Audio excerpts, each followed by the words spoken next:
नमस्कार साथियों, स्वागत है आपका आपके ही अपने YouTube channel English schedule lovers पे। साथियों, आज मैं TGT, PGT, LT, KBS, NBS के लिए एक MCQ सीरीज जॉन मिल्टन पर लेके आया हूं, जो प्रैक्टिस सेट 2022 के रूप में अति महत्वपूर्ण है। आप वीडियो शुरू से अंत तक देखें। अगर वीडियो पसंद आए तो लाइक शेयर सब्सक्राइब करना ना भूलें। साथियों, इसमें हम जॉन मिल्टन के MCQs पर चर्चा करेंगे। MCQs जो आपकी परीक्षाओं में बार बार पूछे जाते हैं, इनसे आपको TGT की परीक्षा में बहुत ही महत्वपूर्ण प्रश्न मिलेंगे। चलिए चलते हैं अपने क्वेश्चन नंबर फर्स्ट की ओर। आपका क्वेश्चन है, who is in the prison of the Philistine in the work Samson Agonistes. John Milton का एक वर्क है सैमसन एगेनिस्टीज। सैमसन एगेनिस्टीज में फिलीपींस की कैद में कौन है? प्रश्न ये है आपके सामने। और पहले प्रश्न में आपके ऑप्शंस हैं सैमसन, जॉन, हरफा और हुडीब्रास। तो आपका क्या सही उत्तर होगा? साथियों, इसका सही उत्तर है आपका सैमसन। सैमसन एगेनिस्टीज क्या है? ये एक ग्रीक ट्रेजेडी है। क्या है ये? Greek tragedy. Greek tragedy written by Milton. इसमें सैमसन कौन है? सैमसन एक रेसलर है। कौन है? एक रेसलर है जो फिलीपींस ने अपनी कैद में कर लिया है। और दूसरी चीज, ये इसमें जो एक करेक्टर है हरफा। हरफा कौन है? ये strong man of Goth. Strong man of gas, who taunts who taunts Samson. ये सैमसन पे कटाक्ष करता है। ये सैमसन एगेनिस्टी जो ग्रीक ट्रेजेडी है किस सन में आई थी साथियों? ये आई है आपकी 1671 में। फेमस है। ये वर्क कब आया? ये किस प्रकार का है? ये ग्रीक ट्रेजेडी है। और इसके अदर इम्पोर्टेंट कैरेक्टर्स पे भी चर्चा करेंगे, देखेंगे। थोड़ी सी बात करते हैं कि जॉन मिल्टन का ये वर्क है। तो जॉन मिल्टन का जन्म कब हुआ था? जॉन मिल्टन का जो बर्थ है 9 दिसंबर 1608। 1608 कहाँ? ब्रैड स्ट्रीट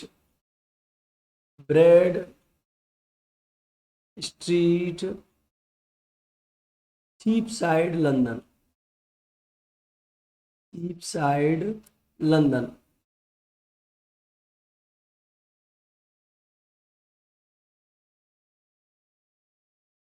अर्थात इनका जन्म 9 दिसंबर 1660 ब्रैड स्ट्रीट चीपसाइड लंदन को हुआ। और इनकी डेथ कब हुई? इनकी डेथ हुई है 8 नवंबर। केवल एक महीना एक दिन कम कर देंगे, आपका इनकी डेथ ऑफ उस पर पहुंच जाएगी। नवंबर 1674। 1674। ये जॉन मिल्टन की जैसे हम चर्चा कर रहे हैं, तो इनका हमें बर्थ पता होना चाहिए, इनकी डेथ पता होना चाहिए, इनकी मोस्ट इम्पोर्टेंट वर्क पता होना चाहिए। और जो मोस्ट इम्पोर्टेंट वर्क्स हैं उनके हमें करेक्टर्स के बारे में भी पता होना चाहिए। चलिए question number next. Who is the wife of Samson in Samson Agonistes. साथियों, अभी बताया था कि अन्य करेक्टर्स, तो इसमें अन्य करेक्टर के रूप में हरफा है ना, डलीला है, लीसा है, ग्रेस है। लेकिन इसकी वाइफ कौन है? ये किन से मिल जाती है? फिलिस्टीन से मिल जाती है। और इसका भेद बता देती है जो इसकी असीम शक्ति है। Samson the who has great power, तो उसका जो एक सीक्रेट है वो ये अपने लोगों को बता देती है। और इससे वो लोग सैमसन को बंदी बना लेते हैं। अभी एक क्वेश्चन यही था। तो वाइफ कौन है इसकी साथियों? डलीला। ये वाइफ है इसकी। इसकी वाइफ है सैमसन एगेनिस्टीज की। चले क्वेश्चन नंबर नेक्स्ट। साथियों, वीडियो पे आगे चलने से पहले देखें, ये अपना इंग्लिश स्पेशल बैच किसके लिए है? टीजीटी के लिए है, पीजीटी के लिए है, एलटी का एक बैच है। साथियों, पिछले 25 साल से रेगुलर बैचेस अपने यहाँ टीजीटी पीजीटी के चलते रहे हैं और 25 ईयर्स एक्सपीरियंस है, लेकिन ये नहीं कि 25 ईयर्स से टीजीटी पीजीटी चल रहा है। 2010 से निरंतर बैच अपने यहाँ है। और अगर आप ऑनलाइन ऑफलाइन किसी भी प्रकार का बैच ज्वाइन करना चाहते हैं तो आप मेरे ये जो दिए हुए नंबर हैं इन पर संपर्क कर सकते हैं। एक नंबर ये है, व्हाट्सएप नंबर भी है, आप व्हाट्सएप भी कर सकते हैं। चलिए, अगर ज्वाइन करना हो तो संपर्क जरूर करें। Question number third, who proves to be false to Samson in Samson Agonistes? Samson को कौन सैमसन एगेनिस्टीज में फॉल्स सिद्ध होता है? तो that is the right answer B, Dalila his wife. Dalila कौन है? His wife. ये सैमसन एगेनिस्टीज के ही कैरेक्टर हैं। हरफा है, गैत अभी बताया था, एक प्लेस है।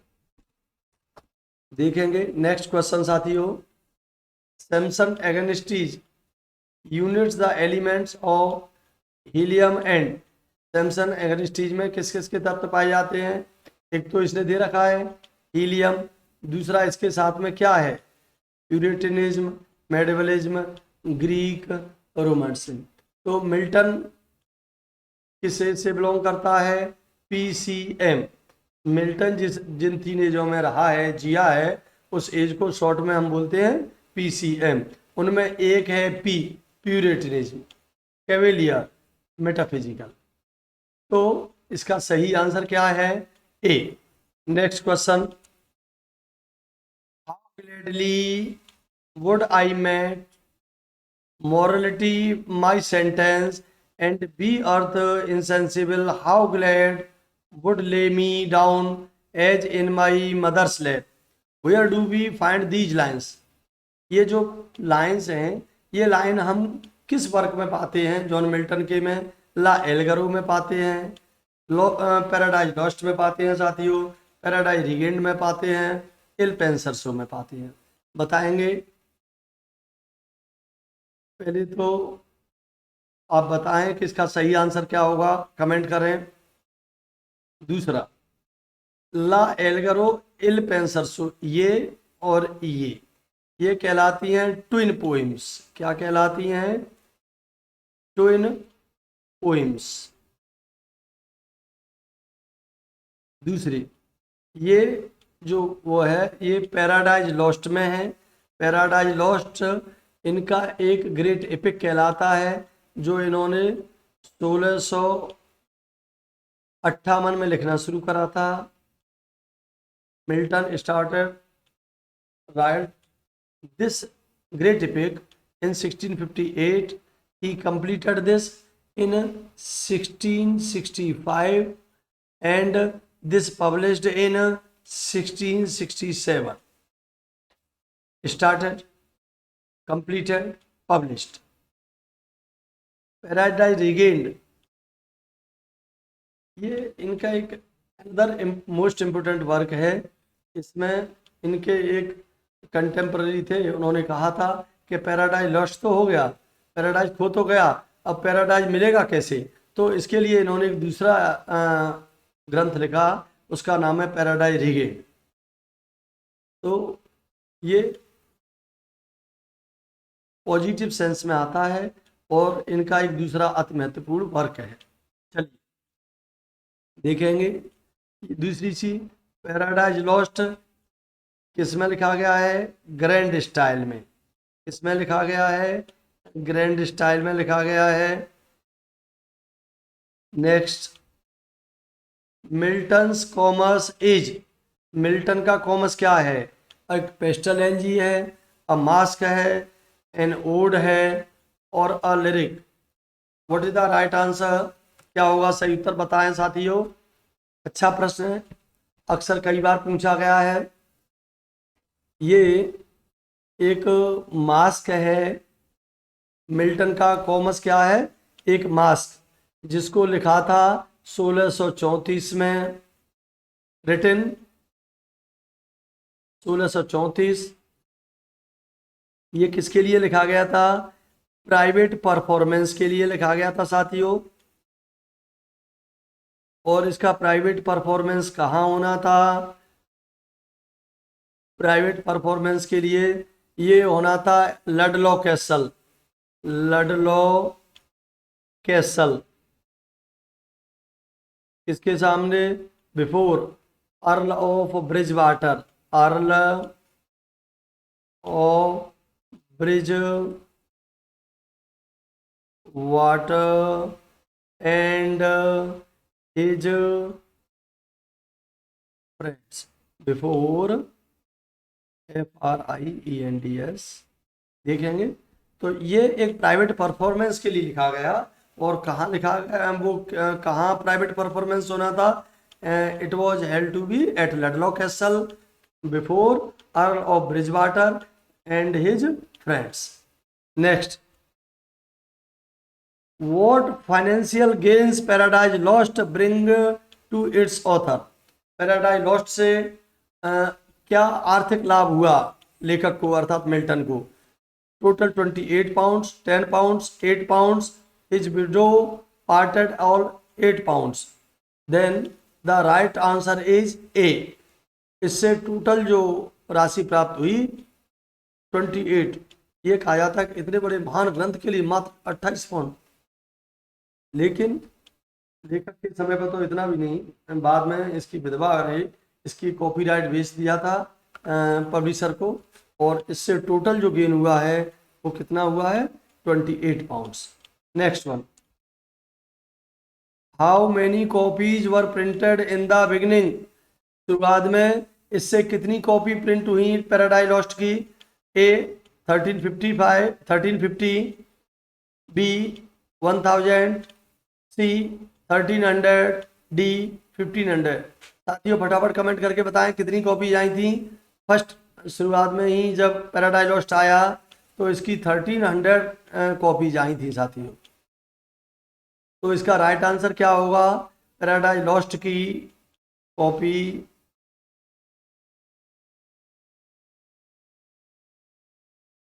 बिगिनिंग में कितनी आई थी, 1300। क्लियर। नेक्स्ट साथियों, अगर आप तैयारी में जुटे हैं तो अगर आपने गोल्स वर्दी की बारे में भी जानना है या गोल्स वर्दी का वीडियो नहीं देखा है तो बायोग्राफी एंड वर्क्स से मेरे प्लेलिस्ट में है, आप जाएं और ये जॉन गोल्स वर्दी के ऊपर वीडियो देखें, इससे आपकी तैयारी और बेहतर होगी। और जिन साथियों ने अभी तक मेरा चैनल सब्सक्राइब नहीं करा है वो मेरा चैनल सब्सक्राइब कर लें। अपना चैनल है English edu lovers, English with doctor BP Singh sir. साथियों आपको अगर TGT PGT GIC LT आदि के लिए ऑनलाइन और ऑफलाइन ज्वाइन करना है तो साथियों आप मेरे इस गिवन नंबर पर संपर्क कर सकते हैं। धन्यवाद। चलिए आगे चलते हैं, देखें। अकॉर्डिंग टू मिल्टन, मिल्टन के अनुसार who is the mother of Mankind, ये आपके ऑप्शंस सही नहीं हैं। यहाँ आपके ऑप्शंस राइटिंग नंबर में आ गए हैं। यहाँ आपको जैसे एडम है, आपके साथ ईव है, यहाँ गोडेस है, नन। ये ऑप्शंस गलत हैं, दिस इज टाइपिंग मिस्टेक। आपका सही आंसर है mother of mankind is called ewe.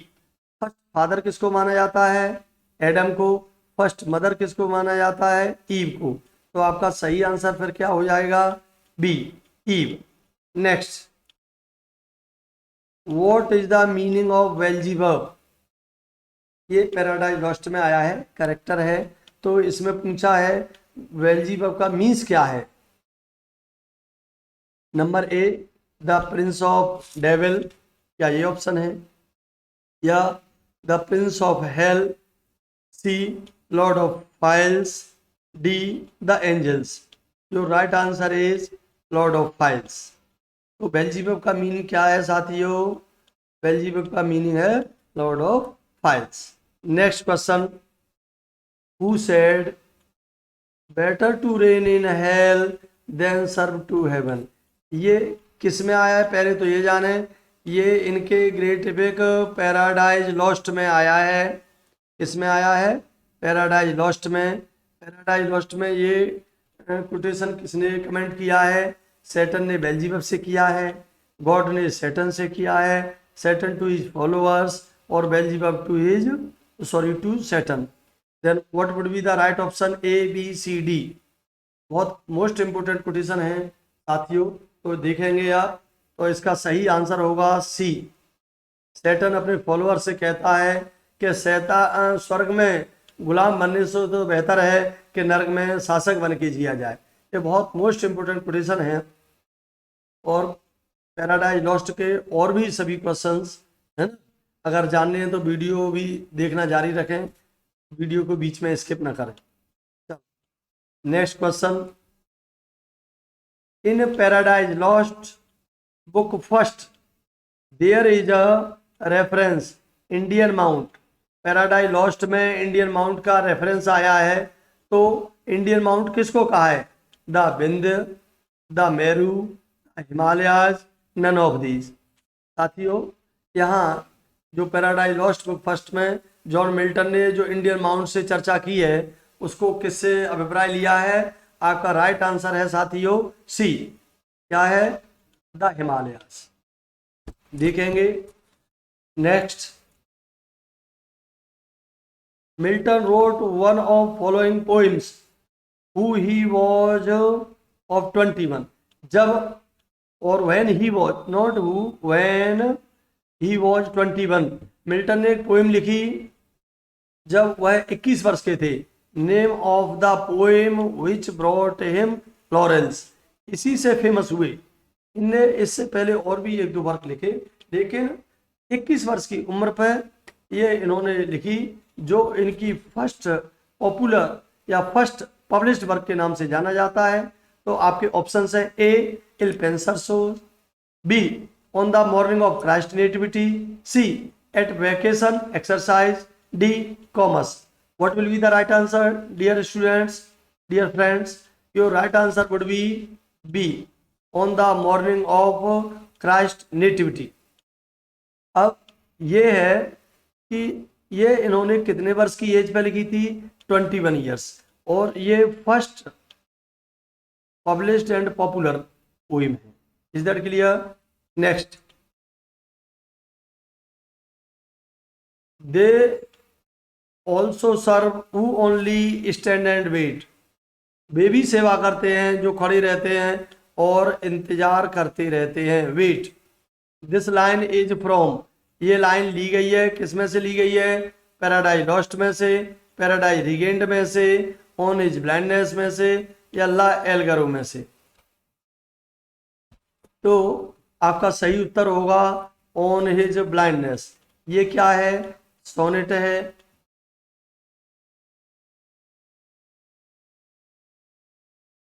इन्होंने कितनी एज पर लिखी थी? At the age of 44। कब? On after being blind. कब लिखी थी इन्होंने? After being blind. क्लियर? चलिए,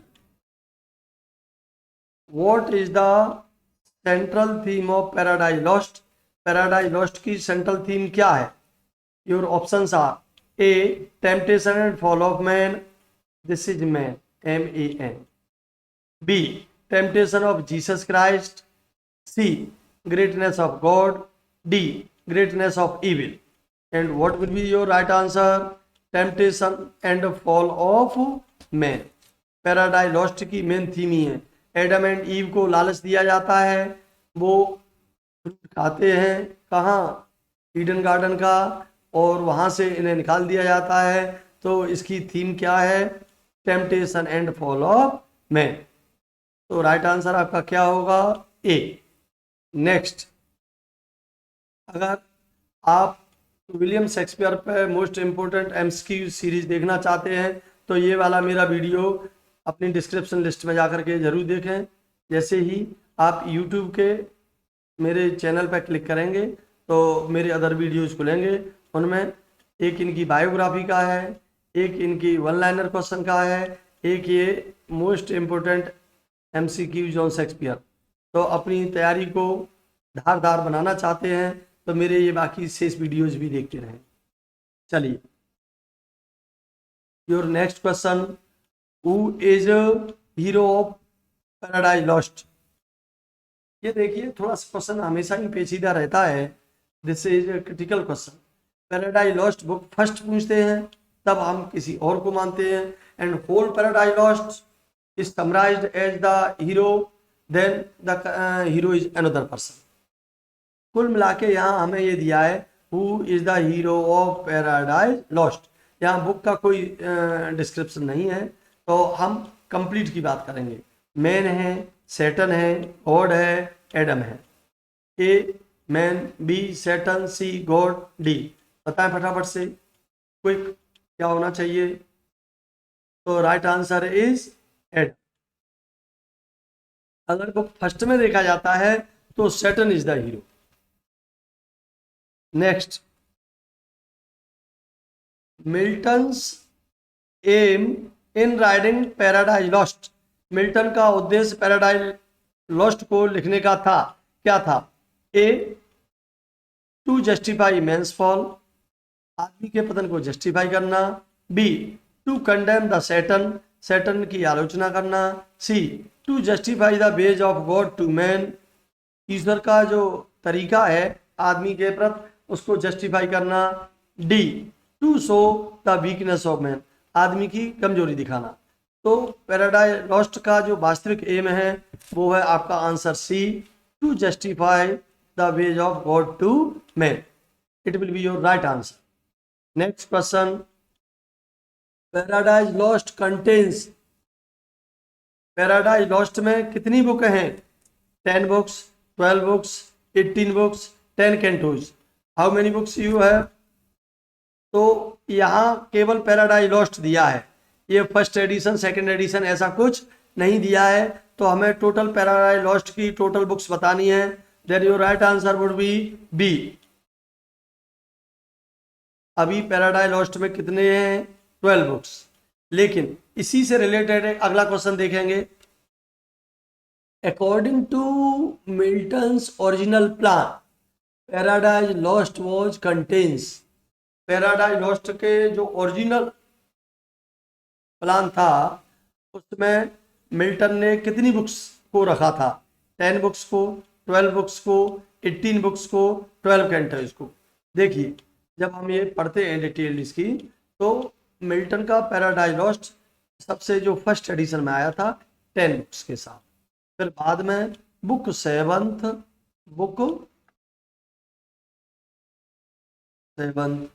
एंड बुक 10th को स्प्लिट करके 2 बुक और हम लोगों ने इन्होंने मिल्टन ने ऐड कर दी। इसलिए कितने टोटल हो गए हैं? 12। अभी 12 हैं, लेकिन फर्स्ट एडिशन में कितने बुक्स आई थी? 10 बुक्स। कौन कौन सी बुक को स्प्लिट किया है? Book 7 and book 10th। Next, according to Addison के अनुसार who is the most sublime, unyielding and exalted character of Paradise Lost. मैंने कहा एडिशन के अनुसार सबसे अधिक सबलाइम, अनयील्डिंग न झुकने वाला, एक्सॉल्टेड कैरेक्टर, एक उत्तमता या सबसे बढ़िया पात्र कौन है पैराडाइज लॉस्ट में? मैन है, गॉडम है, एडम एंड ईव है और सैटर्न है। तो साथियों, एडिशन के अनुसार मैंने अभी कही कि बुक फर्स्ट में किसको हीरो माना जाता है? सैटर्न को। लेकिन कुल मिलाकर के किसको माना जाता है अगर 12 बुक्स में देखें? एडम को। तो इस क्वेश्चन के अनुसार आपका राइट आंसर क्या होगा साथियों? D, Saturn. नेक्स्ट क्वेश्चन देखेंगे। क्वेश्चन से पहले, अगर आपको लिटरेरी टर्म्स पे वीडियोस और क्वेश्चंस तैयार करने हैं तो मेरा ये मोस्ट इंपोर्टेंट लिटरेरी टर्म्स का वीडियोज है, इसे डिस्क्रिप्शन बॉक्स में जाइए और जाकर के लिटरेरी टर्म्स का देखिए। इससे आपको बहुत ही महत्वपूर्ण प्रश्नों की एक सीरीज मिलेगी जो आपके एग्जाम के लिए बहुत ही आवश्यक है, जो आपको परीक्षा में सहायक ही नहीं रामबाण का काम करेंगे। और मैंने कहा अगर ऑनलाइन ऑफलाइन बैच के लिए तो आप मेरे इस गिवन नंबर पर संपर्क कर सकते हैं साथियों। चलिए देखेंगे। What is the name of Satan's palace? Satan के पैलेस का नाम क्या है? ये किसकी चर्चा चल रही है? वही Paradise Lost. Paradise Lost, Paradise Lost में करेक्टर है सैटर्न। सैटर्न के पैलेस का नाम बताना है। Option A hell, B Chaos, C Pandemonium, D the Imperium. Your right answer is C the Pandemonium. Satan के पैलेस का नाम क्या है? पेंडिमोनियम। इसका भी सिंबल है, तो ये किस सिंबल के लिए लिया गया है ये आप मुझे कमेंट बॉक्स में कमेंट करके बताएंगे साथियों, तो पता चलेगी कि आपकी तैयारी कैसी चल रही है। चलिए next question. Who is the architect of Satan's palace? Satan के पैलेस का आर्किटेक्ट कौन है? मेमन है, बी मुल्सीबर है, सी पैंथियन है, डी बेल्जीबब है। जो अभी हमने जस्ट क्वेश्चन पहले पूछा था कि सैटर्न के पैलेस का नाम क्या है, ये पेंडेमोनियम सी। तो इस सैटर्न का पैलेस है जो पेंडामोनियम, इस पेंडामोनियम का आर्किटेक्ट कौन है? मेमन है, मुल्सीबर है, पैंथियन है, बेल्जीबब है। Your right answer is B मुल्सीबर।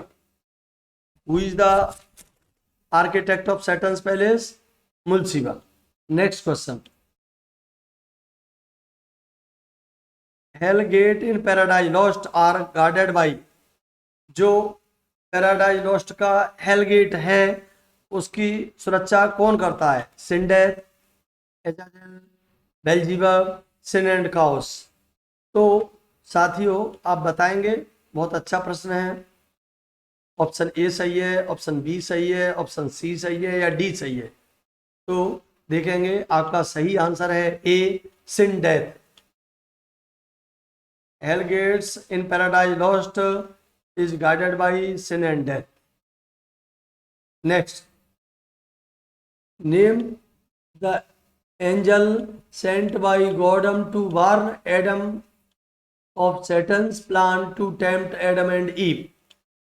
बताएंगे उस एंजल का नाम बताना है जो एडम को सैटन के प्लान, एडम एंड ईव को जो टेम्प्ट कर रहा है उसकी चेतावनी के लिए किसको भेजा गया? A option Gabriel, B Michael, C Ithuriel, D raffle.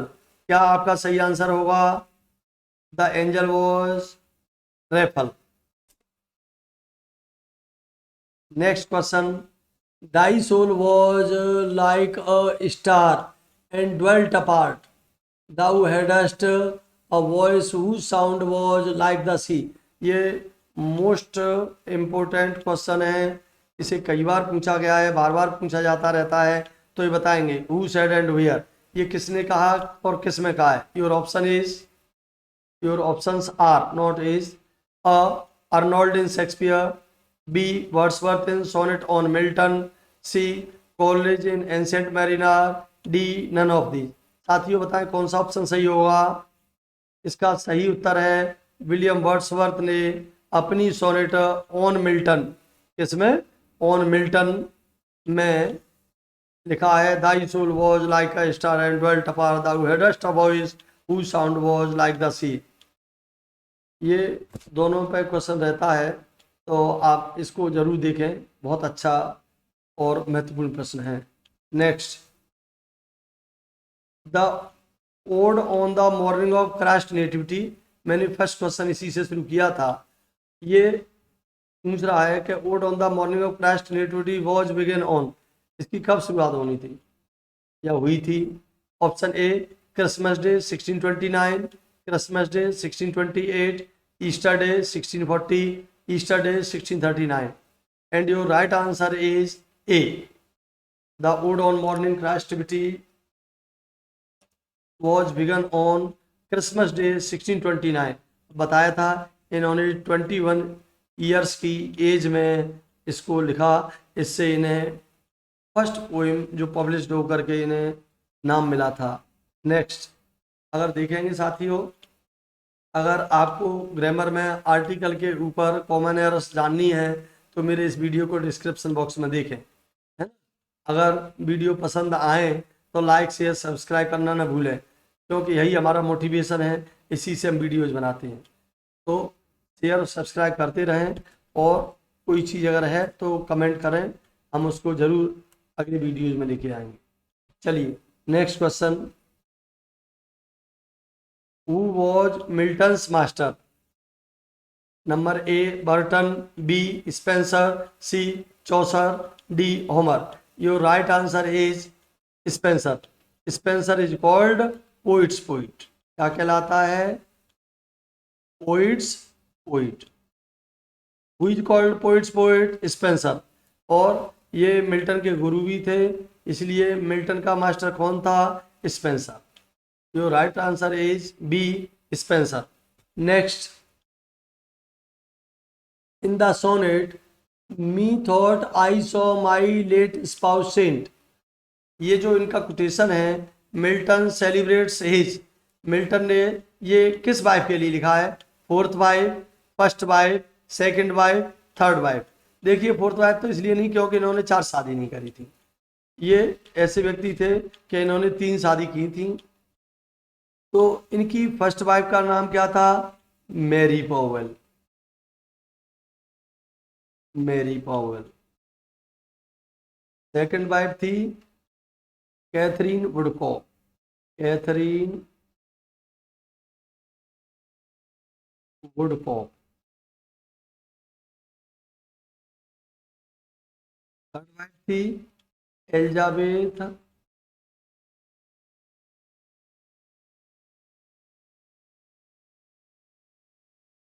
मिन्सन। तो ये इन्होंने सेकंड वाइफ के लिए, ये ज़्यादा साफ नहीं रही, लेकिन ये कहते हैं कि मैंने एक सेंट के रूप में, तो सेंट के रूप में किसको माना है मिल्टन ने? Second wife. और सेकंड वाइफ का क्या नाम है साथियों? Katherine Woodcock. Next, who commented on Milton saying, Milton पे ये कहते हुए कमेंट किसने किया? This man cuts us all out and the ancient too, यह व्यक्ति हमें सभी से कट कर देता है और हमारी प्राचीन चीज़ों से भी हमें अलग कर देता है। Wordsworth, Dryden, Arnold, Shakespeare. What is your right answer? Your right answer is Dryden. ये भी मोस्ट इंपोर्टेंट क्वेश्चन है, इसको भी साथियों जरूर आप स्क्रीनशॉट ले लें, लिखें। और अगर इसकी बायोग्राफी और डिटेल्ड वीडियो जानना है तो कमेंट करें, कितने लोग चाहते हैं कि मैं मिल्टन की बायोग्राफी और उसके वर्क्स के ऊपर डिटेल्ड वीडियोज दूँ। जिस प्रकार से मैंने गोल्सवर्दी, विलियम शेक्सपियर पे दिया है, उसी तरीके से मिल्टन पे भी मैं एक डिटेल्ड वीडियोज लाऊँ। तो कमेंट करना ना भूलें साथियों। Next question, Areopagitica highlights. Areopagitica किस पर प्रकाश डालती है? फ्रीडम ऑफ सेक्स पर, फ्रीडम ऑफ द प्रेस पे, freedom to adopt any religion, freedom of divorce. साथियों अगर आपने जॉन मिल्टन को पढ़ा होगा तो आप जानते होंगे एरियोपेगेटिका एक प्रोज वर्क है जो किस पे लाइट डालता है? फ्रीडम ऑफ द प्रेस पे। देखेंगे अभी एमसीक्यूज की सेकंड वीडियो आ रही है, जिसमें बाकी अन्य सभी पोइम्स पे भी है। इसमें भी दिया था, लेकिन इस पे हाईलाइट किया था मैंने पैराडाइज लॉस्ट को। अभी जो नेक्स्ट एमसीक्यूज वीडियो आने वाला है उसमें मैं इसके अदर वर्क्स और इसकी बायोग्राफी और कमेंट्स को लेके आऊँगा साथियों। तो अगर आप लोग वीडियो चाहते हैं तो कमेंट करना न भूलें, बताएं कि कितने लोग इस पर वीडियो चाहते हैं। और अगर मेरा वीडियो पसंद आए तो लाइक शेयर सब्सक्राइब करना न भूलें। साथियों मिशन 2022-23 के लिए टीजीटी पीजीटी का मेरा इंग्लिश का बैच चल रहा है। अगर आप ज्वाइन करना चाहते हैं तो मेरे इस नंबर पर आप संपर्क करें। ये व्हाट्सएप नंबर है और ये मेरा कॉलिंग नंबर है। और इंस्टीट्यूशन है अपना ब्राइट फ्यूचर एकेडमी। साथियों अगर अपनी तैयारी को श्योर करना चाहते हैं कि आपको श्योर सिलेक्शन मिले तो ज़रूर संपर्क करें। धन्यवाद।